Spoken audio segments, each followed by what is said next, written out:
de perdonar nuestros pecados es poder restaurar una relación que él había perdido, que se había perdido con Dios, el hombre con Dios. Creo que por eso cuando los discípulos le dicen a Jesús que le enseñen a orar, porque ellos no sabían orar, y Jesús les enseña. ¿Y cuál fue la oración que les enseña? El Padre Nuestro. Eso habla de una relación, habla de una intimidad de papá a hijo, de una relación de aquel que el creador con su creación, algo que se había perdido y era a causa del pecado.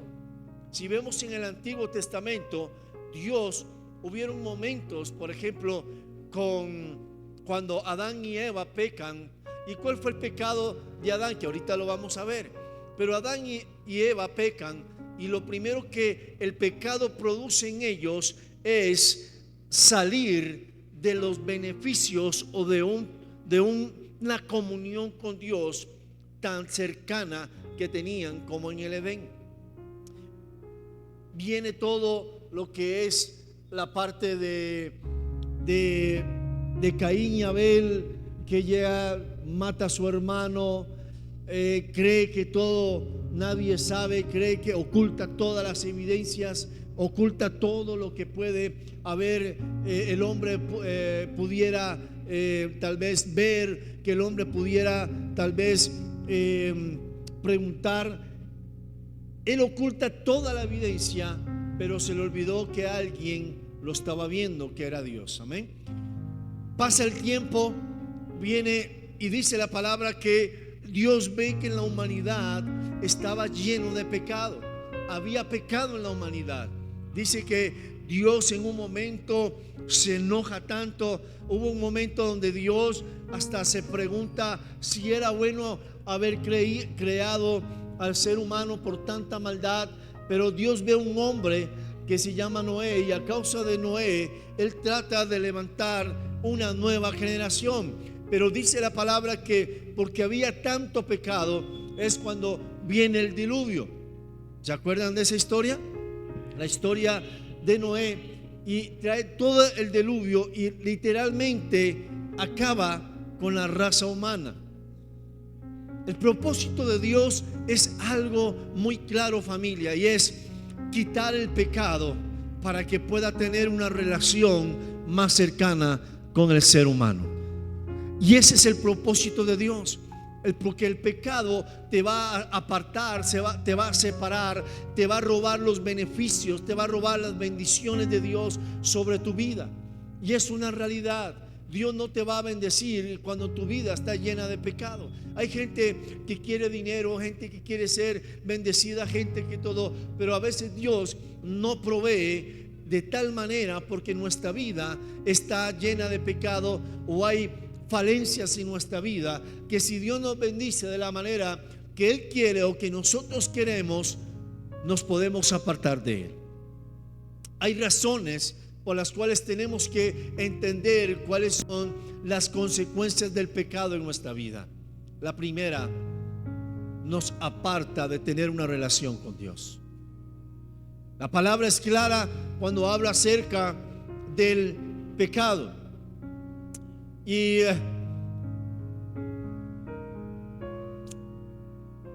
el pecado significa o viene de la palabra de errar al blanco.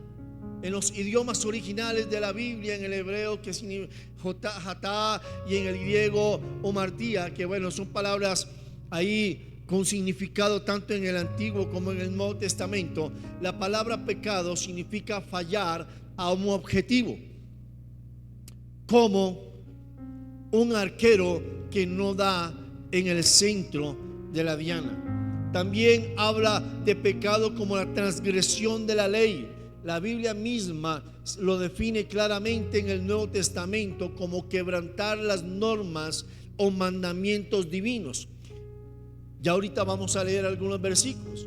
También habla como omisión, no hacer el bien que uno sabe que debe hacer, también se considera como pecado. La palabra de Dios dice que aquel que sabe que es malo y lo comete, se le cuenta como pecado.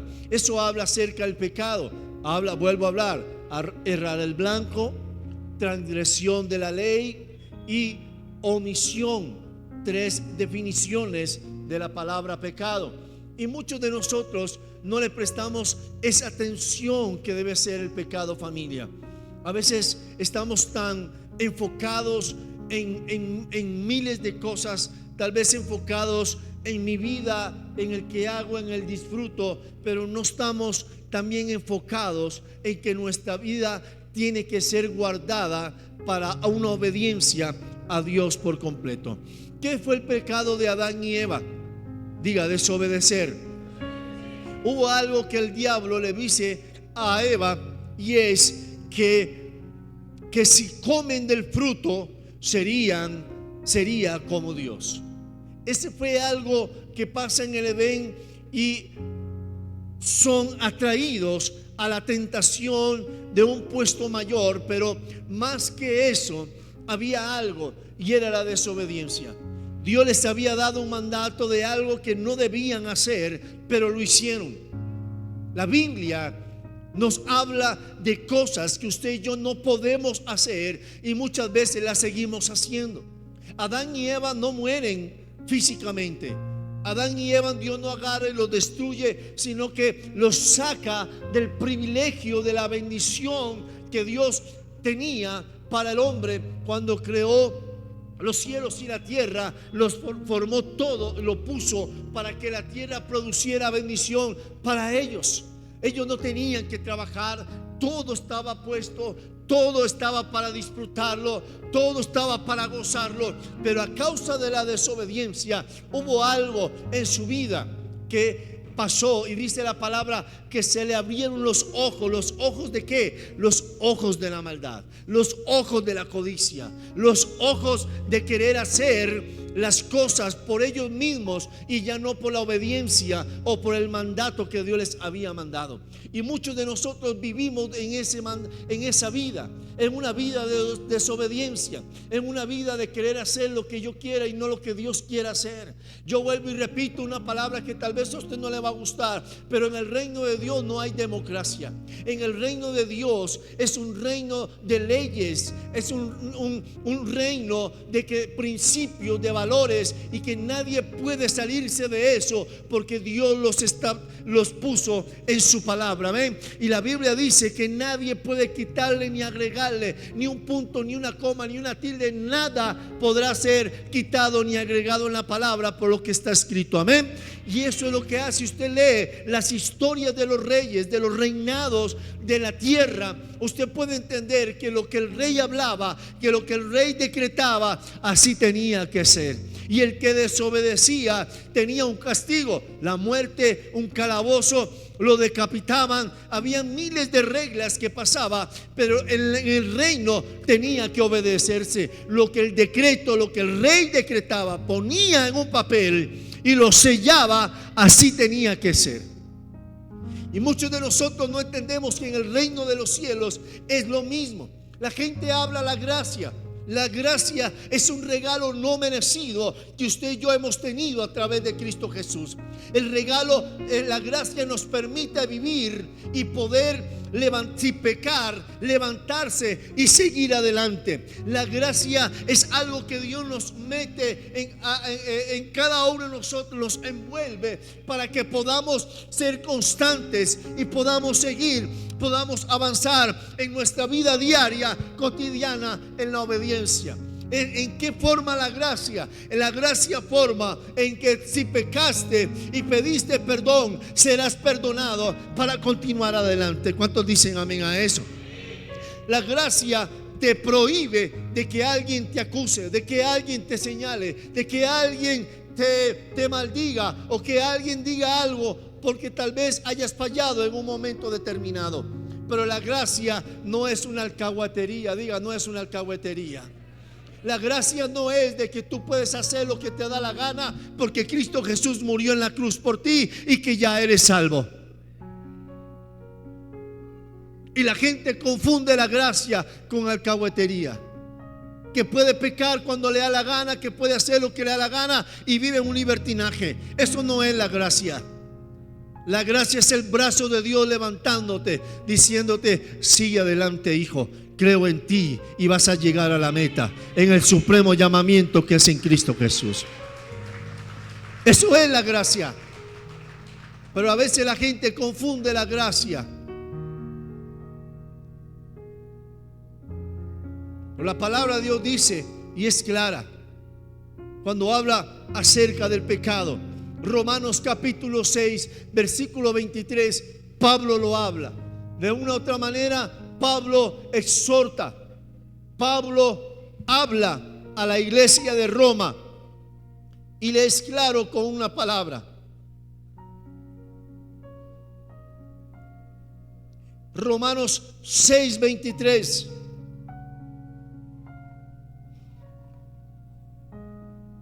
Yo creo que el equipo de evangelismo ya se la sabe.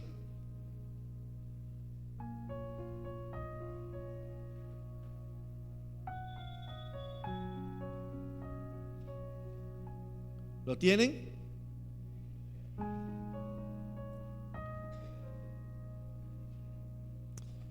Vamos a leer del versículo 20 y dice así la palabra del Señor: porque cuando erais esclavos del pecado, eras libres acerca de justicia. Pero ¿qué fruto tenías de aquellas cosas de las cuales dice ahora os avergonzáis?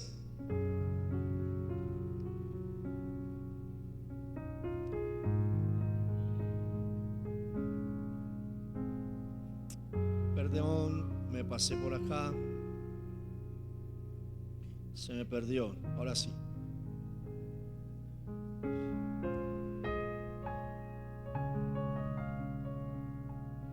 Que ahora os avergonzáis, porque el fin de ellas es ¿qué?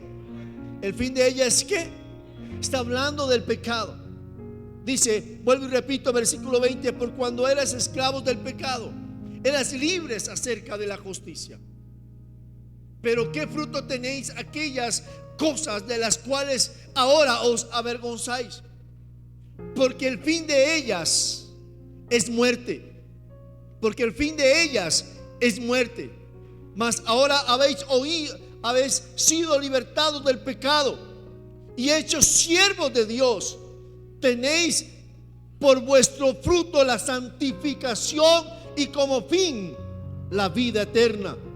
Porque la paga del pecado es muerte, mas la dádiva, el regalo de Dios, es vida eterna en Cristo Jesús. Aquellos que cometen el pecado, aquellos que estaban viviendo en el pecado, tenían una muerte. Y habla de una muerte espiritual, no física. Es una muerte espiritual. Es la separación de una eternidad con Dios a una eternidad sin Dios. La Biblia es clara y nos habla del cielo y del infierno.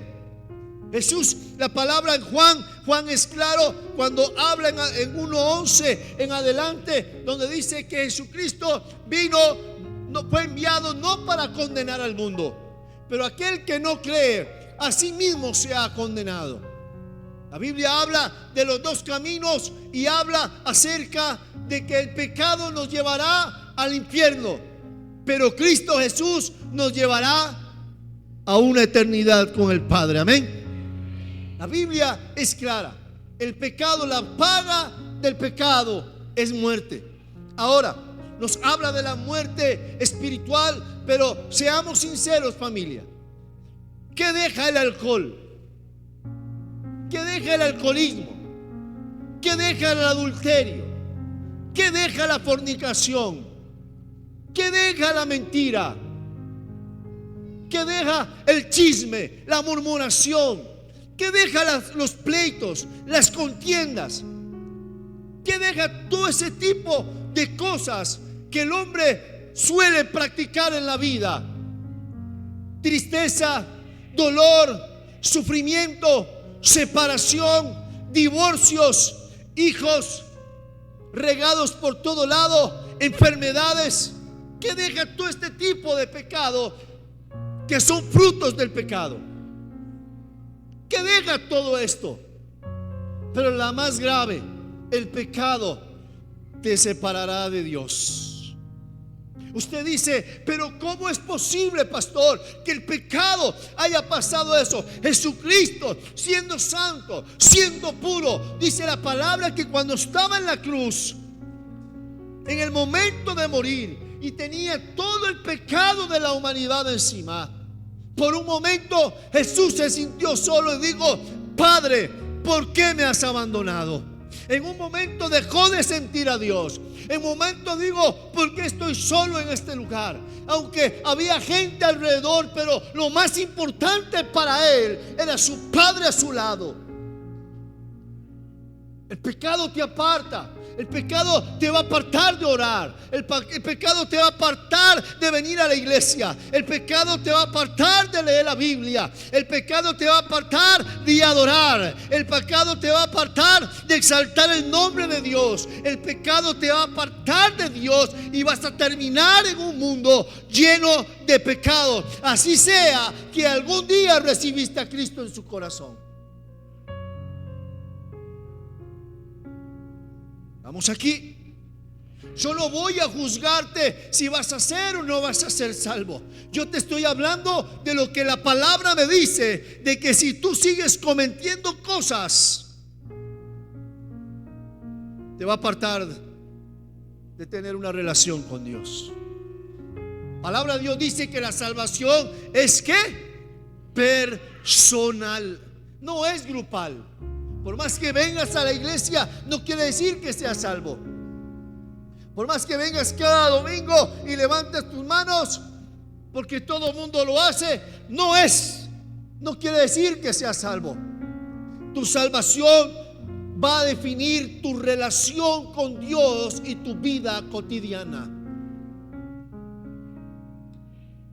Porque hay gente que dice que son cristianos, pero andan hablando groserías, participan de cosas, todavía andan fornicando, todavía andan adulterando, todavía andan en borracheras, todavía andan con chismes, todavía andan murmuraciones. Y la palabra de Dios me dice, ni que los borrachos, ni los adúlteros, ni los fornicarios, ni los mentirosos heredarán el reino de los cielos.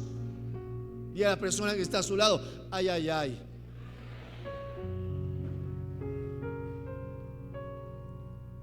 Hay gente todavía en la iglesia mañosa.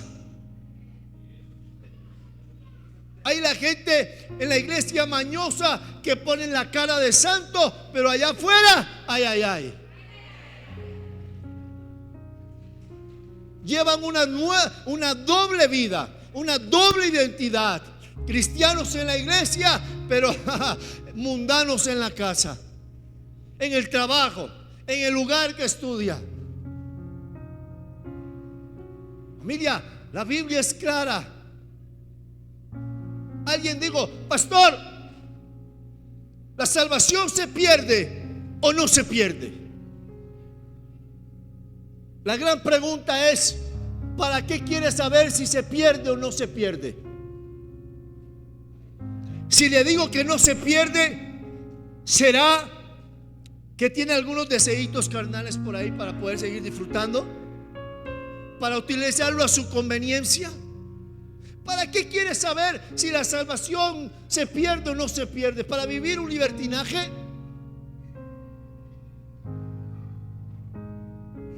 Hay diversas opiniones acerca de que se pierde o no se pierde, y ambas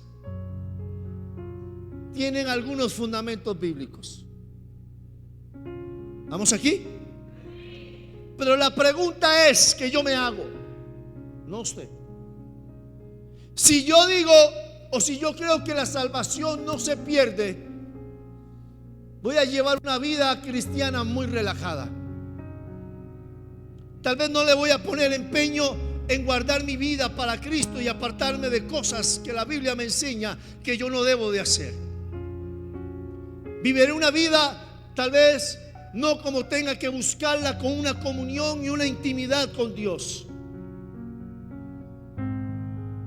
Y si digo que la pierdo, va a hacer que mi vida esté más sometida a Dios y que lo busque con ímpetu y con deseos y con ganas. Mi vida va a estar en un pensamiento diario en que tengo que apartarme del pecado para vivir en una integridad con Dios y poder tener una linda relación con Dios. Pero la gran pregunta es que si creo que la salvación no se pierde y vivo una vida relajada, tranquila, una vida no apartándome del pecado, y llego a una eternidad y Dios me dice, o Pedro está ahí en la puerta, como lo presentan, y me dice: usted no puede entrar porque estaba viviendo en una vida de pecado. La pregunta es: no quiero tomar el riesgo de que sí se pudo haber perdido la salvación.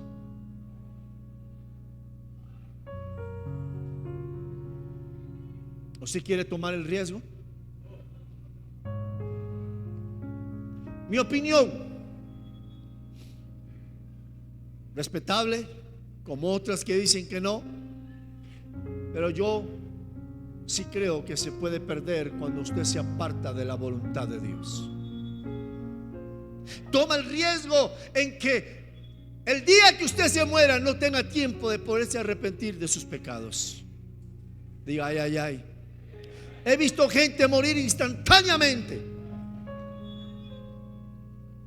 como he visto gente que ha tenido la oportunidad de pedirle perdón a Dios y arrepentirse. ¿Qué es vuestra vida? Ciertamente como neblina que aparece por un poco de tiempo y luego se desvanece o desaparece. Nuestra vida tiene que enfocarse en algo. Ahora, si usted, aquí viene algo. Si el no pecar es un gran sacrificio para usted, es porque usted no tiene una relación con Dios. Porque el no pecar no puede ser un gran sacrificio. Tiene que ser una obediencia y un deleite el apartarse del pecado para agradar al Señor. No puede convertirse en una obligación y en un martirio en tu vida. Aquel que dice: no, pastor, es que ya estoy frustrado, tengo que apartarme. Y usted vive en un martirio, y usted vive en un tormento. Familia, usted no tiene una relación con Dios. Porque aquellos que tenemos una relación con Dios, el apartarse del pecado, sabemos que es una obediencia, pero es un deleite agradar a nuestro Señor y apartarnos de aquello que nos puede apartar de su voluntad.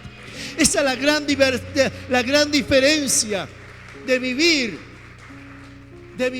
en una relación con Dios, que tú no te ves obligado al apartarse del pecado, no te ves obligado a levantar manos, no te ves obligado al orar, no te ves obligado a leer la Biblia, porque hay una relación con el Dios íntimamente. La vida cristiana se vuelve un deleite, no se vuelve un martirio. Los apóstoles decían a ellos que para ellos era ganancia al morir para Cristo. Aleluya. Era ganancia, para ellos era un deleite morir, era un gozo morir, era un gozo haberse apartado de cosas, a poder agradar y poder hacer la voluntad del Señor. La vida cristiana tiene que ser un deleite, no un martirio.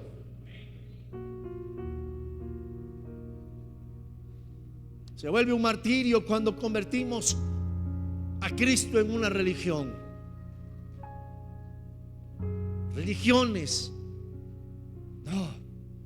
Cuando convertimos a Cristo en nuestro Señor y suficiente Salvador, y entendemos que Él es el ser supremo, poderoso, eterno, el ser más maravilloso, nuestra vida aquí en la tierra se vuelve un deleite para Cristo. ¿Estamos aquí, familia? ¿Qué creo que sabe cuál es lo más duro? Que yo creo que de todo el evangelio, ¿sabe cuál es, Julián? Soportarlos los unos a los otros. ¿O no? Eso es lo más duro, aguantarse a la persona que está al lado, soportarlo. Eso es lo más duro.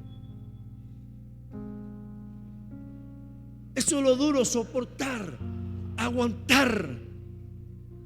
Eso es lo más duro para mí y por eso dice que es el segundo más grande mandamiento. Pero es lo más duro.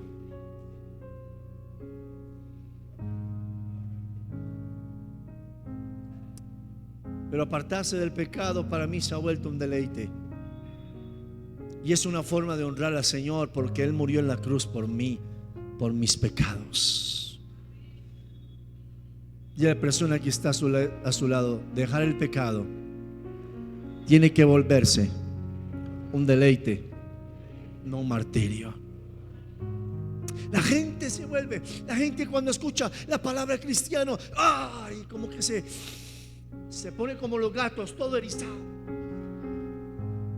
y se pone ya como tan, no, es un deleite con nuestro Señor. Se disfruta el evangelio, con pruebas, sin pruebas. Se disfruta el evangelio.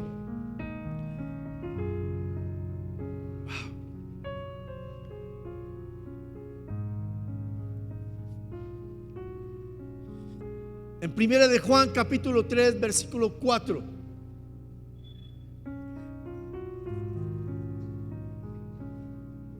Primera de Juan capítulo 3 versículo 4.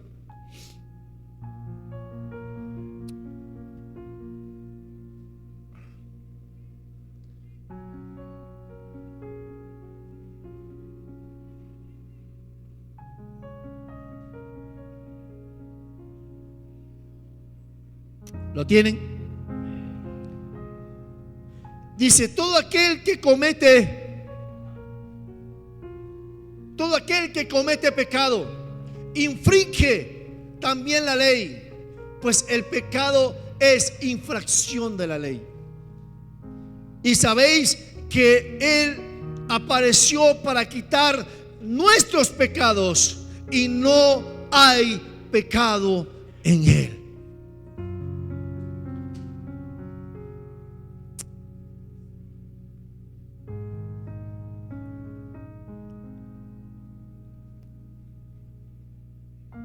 Deuteronomio capítulo 9 versículo 7.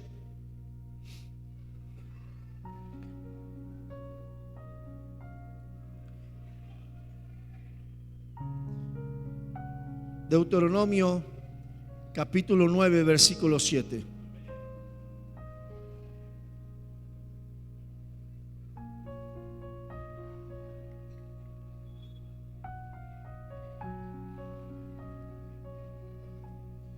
Versículo 6, vamos a leerlo. Por tanto, sabe que no es por tu justicia que Jehová tu Dios le da esta buena tierra para tomarla, porque pueblo duro de servir eres tú, de servir eres tú.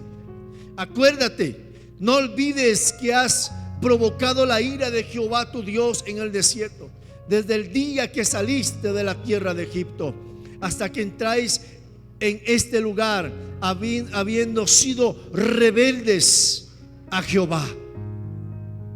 Esto habla acerca de ir en contra de los mandamientos, en contra de los principios de Dios. Ahora, ¿de dónde se produjo el pecado? Desde el cielo, diga, desde el cielo. No fue desde la tierra, sino a través de Lucifer, cuando se rebeló contra Dios. Diga a la persona que está a su lado: ¿si ves por qué no puedes ser rebelde? Cuando habla de rebeldía, habla de orgullo, habla de altivez. Y el diablo produjo en sí mismo esa rebeldía contra Dios. Se rebeló contra Dios y fue expulsado del reino de los cielos. Wow. A veces no entendemos que hay actos en nuestra vida que a Dios no le agradan, que nos apartan, que nos separa de la voluntad del Señor. El pecado estuvo en su origen con Lucifer, el hijo de la mañana, el más hermoso y poderoso de los ángeles. No contento con ser todo esto, Él deseó ser semejante de Dios, del Dios Altísimo. Y esa fue su caída y el inicio del pecado.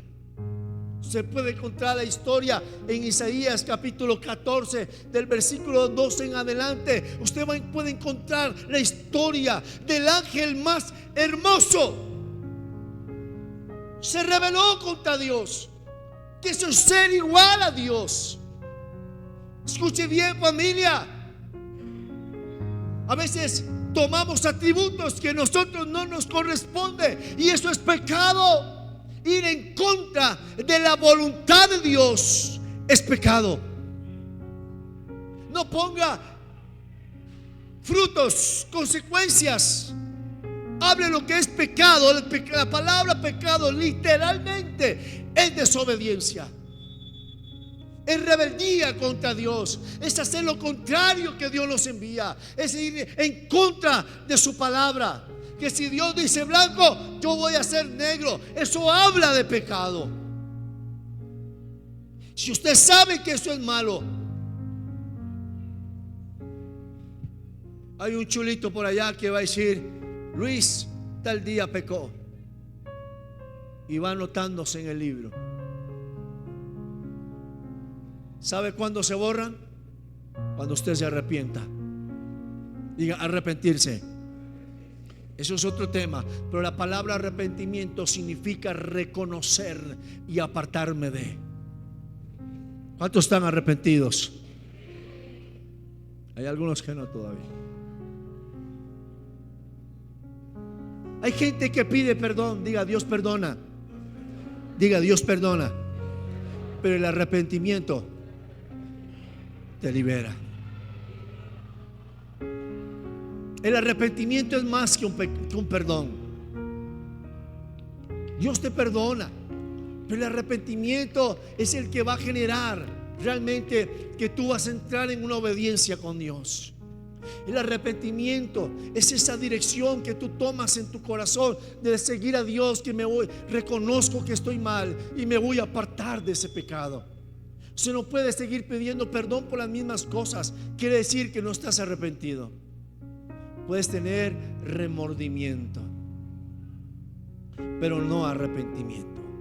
Una persona que sigue pidiendo perdón por lo mismo, y le pide a Dios perdón por lo mismo: Señor, perdóname, Señor, perdóname. Y está como esa frase que dicen por ahí, que no es nada bíblico, que el perdón, el que peca, reza. Eso es mentira. Dios dice: te perdono, pero si continúas así de alcohólico, no podrás heredar mi reino.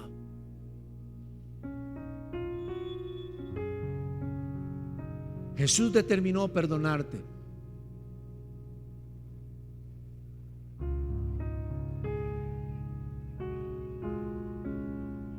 Diga: Dios es un Dios justo. Por más que te ame, la Biblia lo dice, Juan 3:16, de tal manera amó Dios a quienes. No dice a los judíos, no dice a los cristianos, no dice a sus hijos. Dios amó todo el mundo. Dios ama a su creación. Dios te ama, y eso Pablo lo dijo: ni lo alto ni lo profundo, ni principados ni potestades, ni ninguna cosa creada nos podrá separar de quién. Pero no significa que Dios, por más que te ame, te va a alcahuetear tu pecado.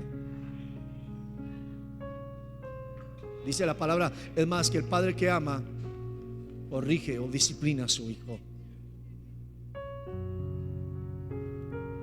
No podemos seguir continuando viviendo una vida llena de pecado, familia.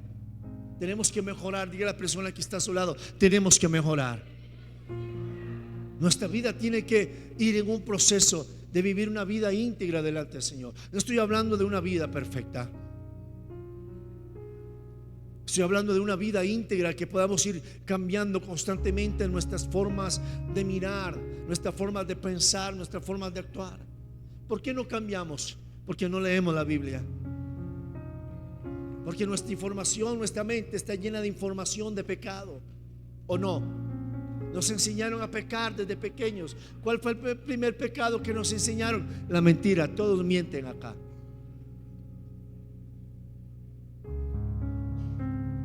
La gente es mentirosa, se miente por cualquier cosa y decimos una mentira piadosa. Pero nos enseñaron desde niño a pecar. La televisión nos enseña a pecar. Los amigos nos enseñan a pecar. Los colegios enseñan a pecar. Las universidades nos enseñan a pecar. Venimos de una naturaleza humana pecaminosa. Porque el pecado entró a la tierra por causa ¿de quién? ¿De quién? De un hombre. ¿Cómo se llama ese hombre? Adán. Pero dice la palabra que la vida, que así como el pecado entró por un hombre a la tierra, así la vida entró por un hombre a la tierra llamado Jesucristo. Si el hombre te enseñó a pecar, Jesucristo te va a enseñar a vivir una vida santa e íntegra aquí en la tierra.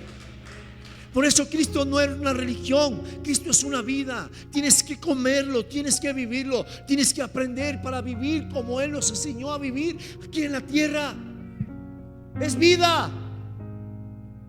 Tenemos que entrar en Cristo. Tú no puedes estar en Cristo y viviendo como Adán. Vamos aquí. Tú no puedes. Hay cristianos que viven en Cristo, pero que están en Cristo y viven como Adán. Las cosas viejas y he aquí todas son hechas nuevas. ¿En quién? ¿En quién? En la vida llamado Cristo. Y nosotros tenemos que caminar en Cristo, tenemos que vivir en Cristo. Nuestra vida tiene que ser íntegra como la de Él. Deje de imitar a Shakira. Imite a Cristo. Imite a Cristo. Camine como Cristo. Viva como Cristo. Hable como Cristo. Abrace como Cristo. Vamos aquí. Y deje de vivir como Adán. Tenemos que morir al Adán, al viejo Adán. Tenemos que vivir en Cristo.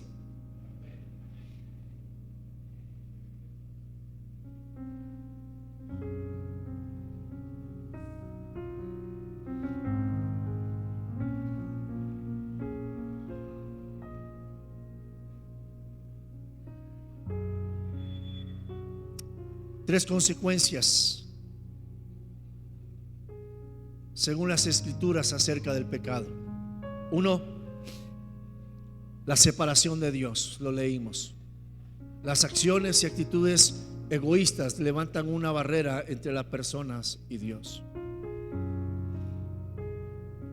Nos va a separar de Dios el pecado. Tal vez en algún momento de los que estamos aquí pecamos. ¿Cuántos en algún momento pecamos? ¿Cuántos de nosotros en algún momento cuando pecamos teníamos vergüenza y pena de venir a la iglesia? ¿Cuántos de algunos cuando pecamos nos daba pena hasta ir delante de Dios y orar? No queríamos orar. Eso, el pecado te va a separar de la voluntad del Señor. No porque Dios quiera dejarte. Dios siempre va a estar ahí. Pero el pecado va a hacer que haya esa separación con Dios. ¿Sabe por qué? Le digo por qué. Porque Dios es santo.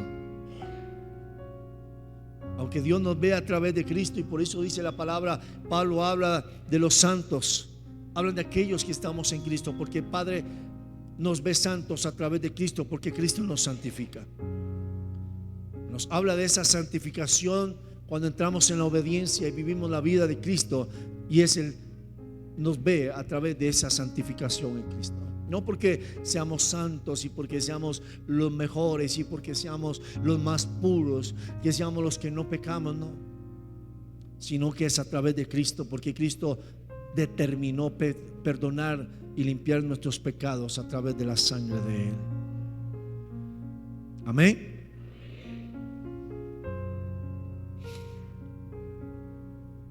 Isaías capítulo 59 versículo 2. Alguien que lo lea. Isaías 59, 2. Perdón. Sí. Léalo, Enrique.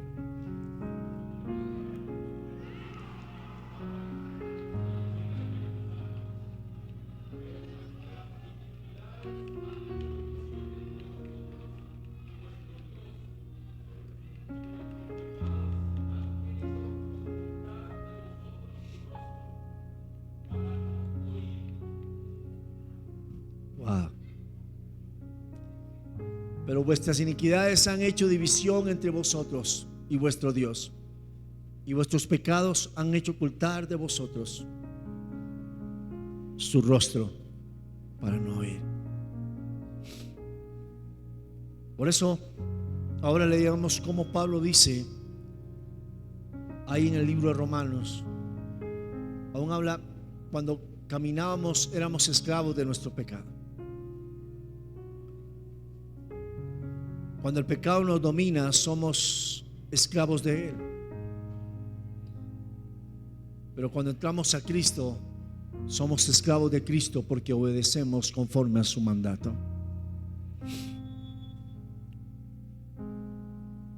Cuando estamos en nuestro pecado, no queremos oír de Dios. No queremos que nadie nos hable. No queremos dejar lo que hay en nosotros, porque el pecado de una u otra manera nos quita nuestros oídos de escuchar la palabra del Señor.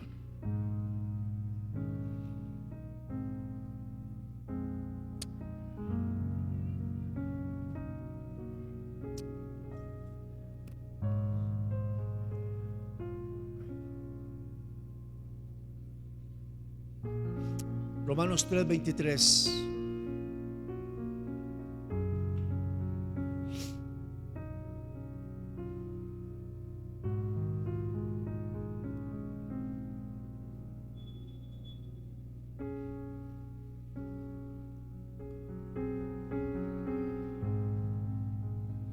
¿Lo tienen? Por cuanto todos pecaron y están destituidos de la gloria de Dios. Versículo 24. Siendo justificados gratuitamente por su gracia, mediante la redención que es en Cristo, por cuanto todos pecaron, están destituidos de la gloria de Dios. Y es por su gracia que tú y yo somos redimidos por Él. Pero ¿qué pasa si nos apartamos de esa gracia? ¿Qué pasa si nos separamos y vivimos en una vida de pecado? Vamos a estar destituidos de la gloria de Dios. Nos va a apartar de hacer su voluntad.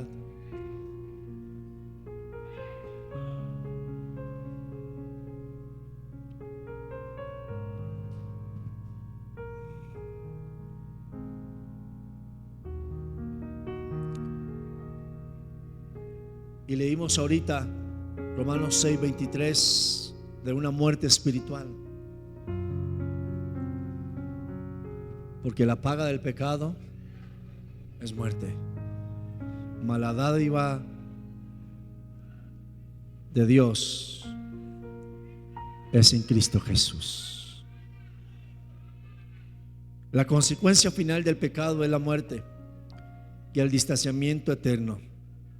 Aunque la fe cristiana presenta la salvación a través de Jesucristo como el medio para poder superarlo. La vida en Cristo, presentamos a Cristo como la salvación, pero no es simplemente creer en Él. Familia, entiendan eso. El diablo cree en Él, los demonios creen en Él, saben quién es Jesús, pero ellos no son salvos. ¿Estamos aquí? Hay gente que dice, pero es que yo creo en Jesús. No significa creer, significa vivir en Cristo. Hay traducciones que les falta la fuerza, y cuando tú vas al original habla de una vivencia, no habla solamente de un creer como conocimiento, sino de una vivencia. El conocimiento hace así. Yo sé quién es Enrique. Ustedes utilizan una palabra cuando yo vine de Costa Rica que me impresionó, y es la palabra distinguir. Yo distingo a Julián, pero no conozco a Julián. Pero Andrea sí conoce a Julián. Conoce sus mañas, conoce lo que le gusta, lo que no le gusta, conoce su forma de hablar, su forma de expresión. Si yo digo una palabra hoy, Andrea, Julián dijo esto y eso, Andrea me puede decir: no, Julián no habla así. Esas no son las palabras y la expresión de Julián, porque él la conoce. Y muchos distinguen quién es Jesús, mas no lo conocen. El profeta decía: de oídas, mas ahora mis ojos te ven. Y hay gente en Cristo que distingue a Cristo, pero no conoce a Cristo.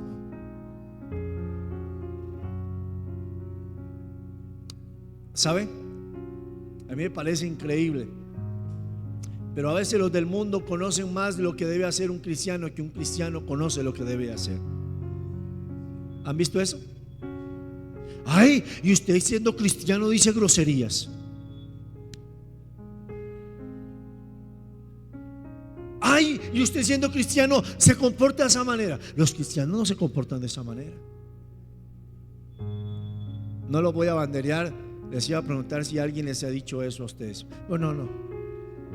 Pero muchas veces fuimos señalados por nuestra conducta, porque nuestra conducta tiene que ser de ejemplo hacia los demás. Jesús dijo: apartados de mí, hacedores de maldad, no los conozco. Habla de una relación. No es solamente distinguir o escuchar. Pero es que vengo en el nombre del que predica Pablo. Vengo a predicar, vengo en el nombre. Ok, yo conozco quién es Jesús, conozco quién es Pablo. Y le dice el demonio: ¿y usted quién es? Ay. Hay demonios que ni nos molestan porque no somos ni fu ni fa.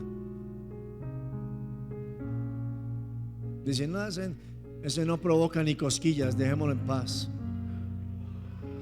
Pero cuando hay un cristiano íntegro delante del Señor, hasta los demonios nos conocen. Y algunos de nosotros tiene precio nuestra cabeza en el infierno. Se busca el que lo aparta del Señor, tiene tanta recompensa. ¿Cuántos quieren estar ahí? Qué bacano, ¿no? Que la foto de uno esté ahí, puesta ahí, y que diga: Cuando hay gente que el diablo no molesta, preocúpese.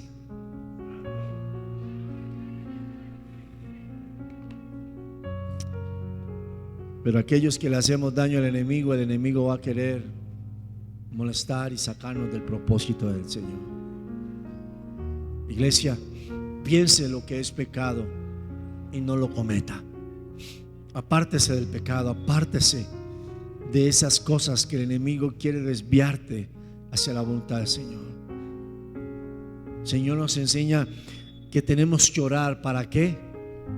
Para que Dios nos dé una casa, para que Dios nos dé un carro, para que Dios nos dé dinero. Orar para no caer en tentación. No deje de orar por la casa. Dios sabe que necesita una casa y se la va a dar.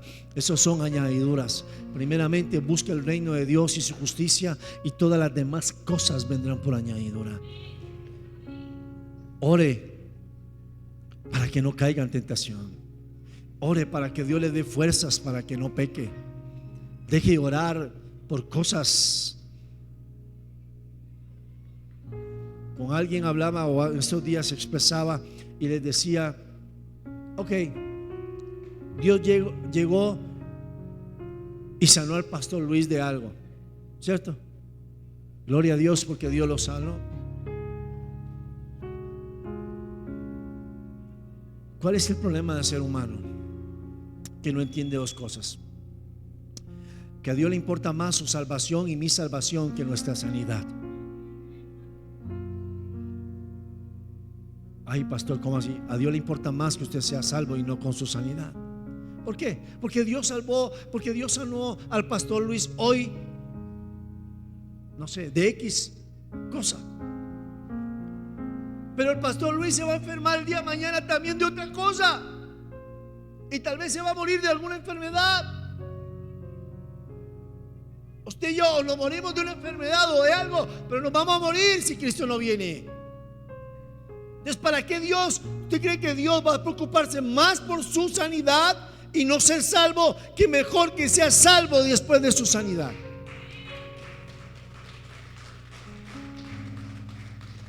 Nos preocupamos por miles de cosas. Dios dice: ¿para qué le voy a la casa que me está pidiendo si no está siendo salvo hoy? No me está buscando, está viviendo una vida de pecado. ¿Usted cree que Dios te va a dar una casa viviendo una vida de pecado? ¿Usted cree que Dios te va a bendecir viviendo una vida desordenada? ¿Usted cree que Dios te va a prosperar? ¿Usted cree que Dios va a restaurar tu casa siendo mentiroso, andando bebiendo, tomando, así, diciendo groserías, peleando con Raimundo y todo el mundo? ¿Tú crees que Dios va a restaurar tu casa? No, primeramente restáurese usted y luego Dios va a restaurar su casa. Primeramente alíñese usted y todas las cosas vendrán por añadidura. Pero Dios piensa en usted, porque en misma palabra de Dios dice: serás salvo tú. No dice: será salvo tu casa y usted no. Primeramente usted y luego toda su casa. Cuando usted se alinee con Dios, cuando usted haga su voluntad de Dios, la voluntad de Dios, todo se va a restaurar. Porque muchas veces el problema no es afuera, sino es adentro. Porque tenemos un ratoncito oliendo feo allá adentro, que todavía el diablo tiene derecho para ir a verlo todos los días.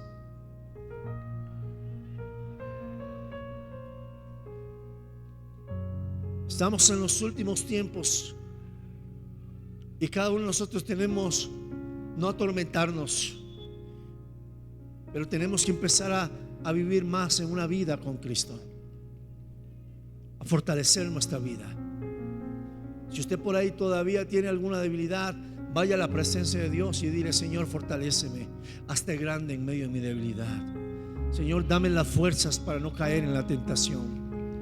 Señor, ayúdame, Señor, dame fuerza. Señor, límpiame de este pecado. Señor, quítalo de mí, quítalo de mis huesos.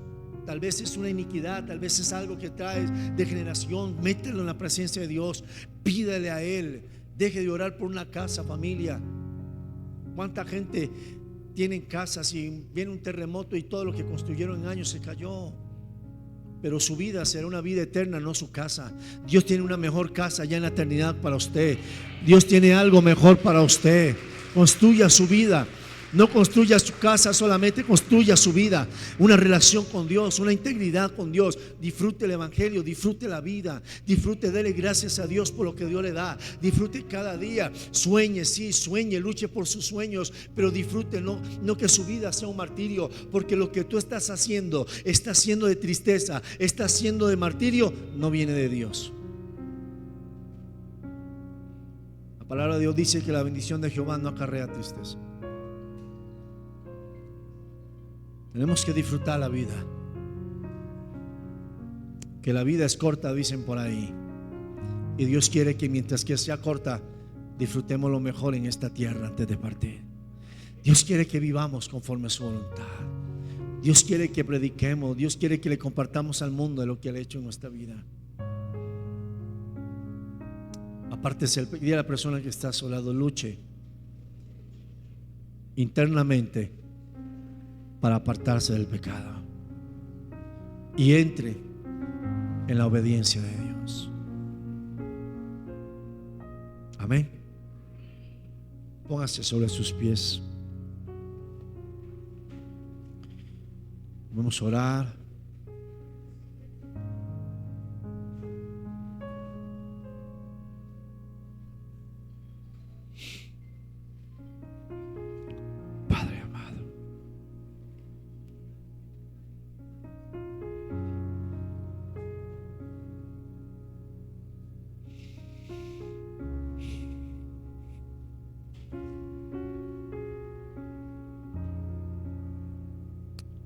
Alguien dijo que todos somos buenos para señalar, para criticar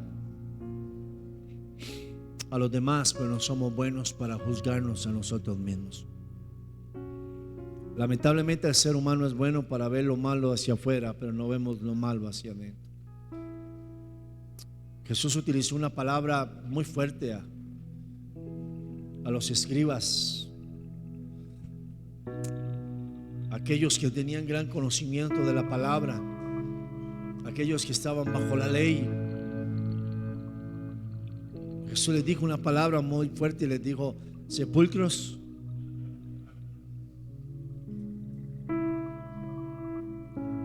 La gente somos como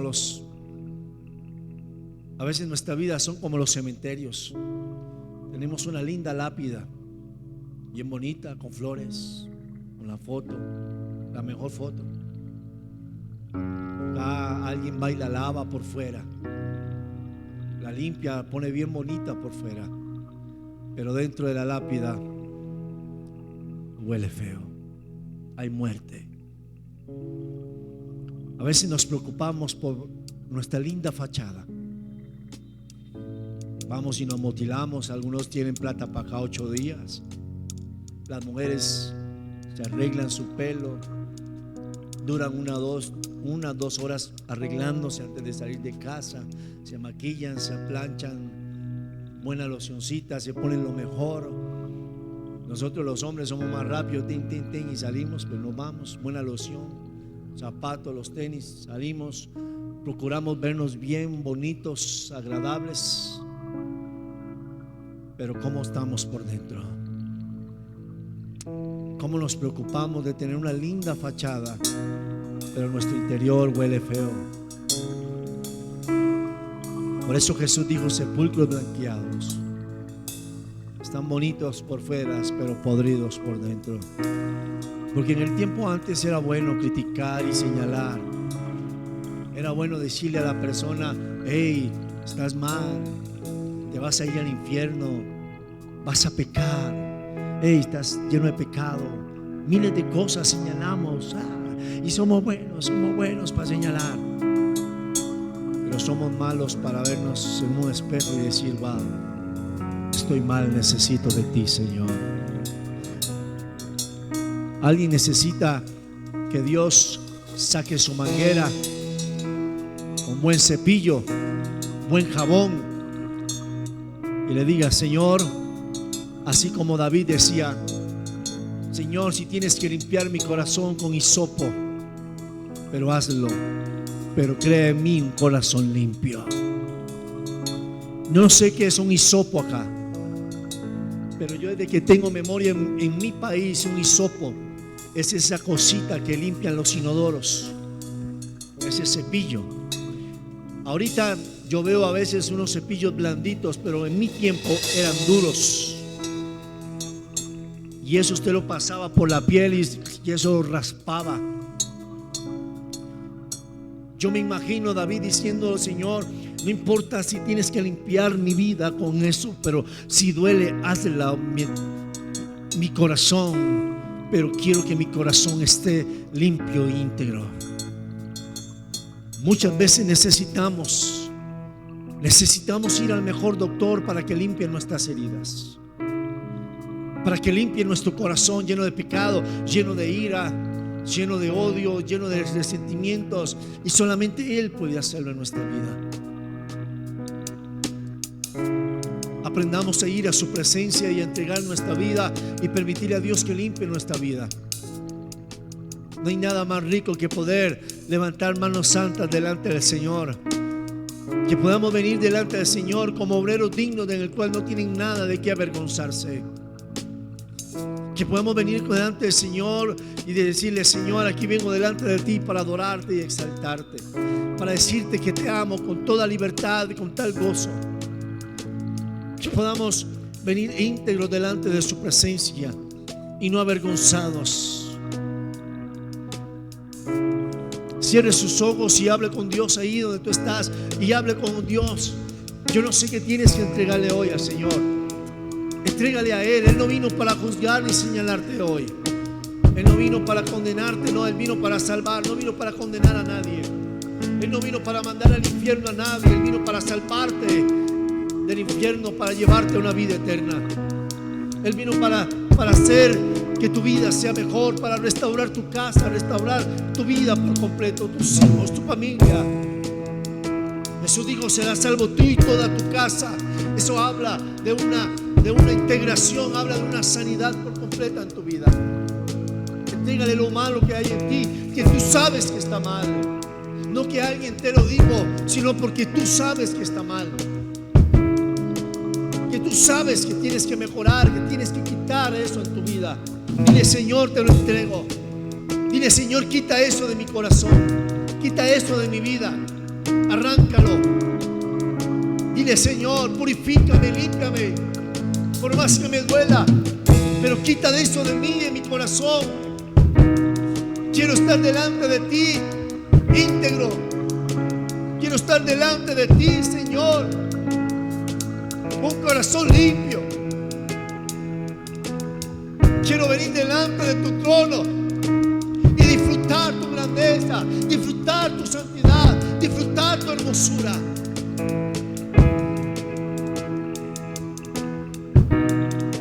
Vamos, hable con el Señor. Dile: Señor, quita mi maldad, quita mi ira, quita mi pecado, quita lo que está en mí. Ayúdame, dile: Señor, solo no he podido. Como ofrenda de amor, necesito de ti. como un sacrificio agradable en tu honor, grato perfume, yo quiero ser.